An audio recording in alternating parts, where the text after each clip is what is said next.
പ്രസിദ്ധമായ Venice നഗരത്തിലേതുപോലെയുള്ള canal ശൃംഖലയാണ് ആലപ്പുഴയ്ക്ക് കിഴക്കിൻ്റെ Venice എന്ന പേര് നേടിക്കൊടുത്തത്. ആലപ്പുഴ പട്ടണം കേന്ദ്രീകരിച്ച് വ്യവസായങ്ങൾ സജീവമായിരുന്ന രാജഭരണകാലത്ത് കെട്ടുവള്ളങ്ങൾ ഇടതടവില്ലാതെ ഓടിയിരുന്ന ജലപഥങ്ങൾ ഇപ്പോൾ മലിനജല സംഭരണികളാണ്.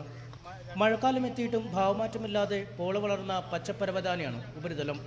കുളിക്കുന്നതിനും കുടിക്കുന്നതിനും ഉപയോഗിച്ചിരുന്ന കനാൽ വെള്ളത്തിൽ ഇപ്പോൾ കാൽ നനയ്ക്കാൻ പോലും ആവില്ല. ജലത്തിലെ ഓക്സിജന്റെ അളവ് കുറഞ്ഞതോടെ വെള്ളത്തിൽ നിന്നും മത്സ്യങ്ങൾ വരെ പലായനം ചെയ്തു. കനാൽ കടന്നുപോകുന്ന ഇടങ്ങളുടെ തീരത്ത് പകർച്ചവ്യാധികളുടെ ആക്രമണത്തിനും കാലഭേദമില്ല. വേസ്റ്റ് നിർമ്മാർജ്ജനം ചെയ്യുമെന്ന് പറഞ്ഞ ആൾക്കാരും ഇപ്പോൾ വേസ്റ്റ് നിർമ്മാർജ്ജനമല്ല, തോട്ടിലേക്കാണ് ഇപ്പോൾ തട്ടിയിരിക്കുന്നത്. വരുന്ന പനികൾ കൂടിക്കൊണ്ടിരിക്കുന്നു. ഇവിടെ ഇനി എന്താണ് വരുന്നതെന്നുള്ളത് ഇവിടെ വസിക്കുന്ന എന്നെയും എൻ്റെ കുടുംബവും പോലെ തന്നെ എൻ്റെ സഹോദരന്മാരും എൻ്റെ നാട്ടുകാരും ജീവിക്കുന്ന ഈ സ്ഥലത്ത് ഇതിനെ എന്തൊരു പോംവഴിയാണ് ഈ ഗവൺമെൻറ്റുകൾ ഉണ്ടാക്കാൻ പോകുന്നത്. ചെറുതും വലുതുമായ എണ്ണിയാലൊടുങ്ങാത്ത പദ്ധതികളാണ് സർക്കാർ ആലപ്പുഴയിലെ കനാലുകൾ കൈക്കൊണ്ടുവന്നത്. പൊതുമുതൽ പാഴായതല്ലാതെ കനാൽ മാത്രം വൃത്തിയായില്ല.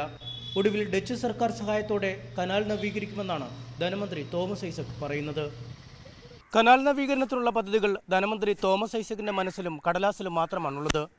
പദ്ധതി അനിശ്ചിതമായി നീണ്ടുപോയാൽ ഈ കനാൽ തന്നെ ഇല്ലാതാവും. ഒപ്പം സാംക്രമിക രോഗങ്ങൾ പടർന്നു പിടിക്കുകയും ചെയ്യും. മഴയല്ല രോഗം. Cameraman PK പ്രശാന്തിനൊപ്പം MS Aneesh Kumar, News 18 Alappuzha.